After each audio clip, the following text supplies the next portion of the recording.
Deməli sizə bir problem göstərəcəm. Buyurun baxın. Qazdan ayağımızı çəkirik. Qaz yoxdur. Baxın. Qaz versən qaz yoxdur. Öz xoduna qalxır yenə. Söndürürük. Xodlayırıq təzədən. Qaz veririk. Normal vəziyyətdə. Problem budur. Deməli gördüyünüz bu problemə görə müştəriyə 2 dənə babin, 2 dənə müştəri aldırıblar. Əlavə olaraq orijinal Volkswagen dəyişdiriblər 180 manat. Amma problem aradan qalxmayıb.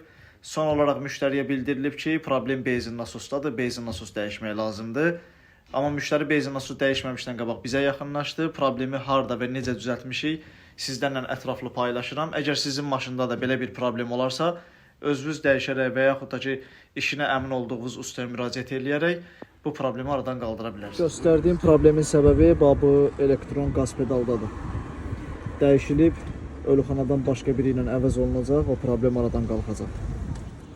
Bu detalın dəyişməsində incə nüanslar olduğuna görə maksimum dərəcədə ehtiyatlı davranmaq lazımdır.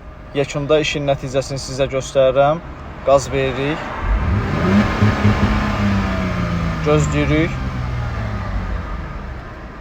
Yenidən qaz veririk.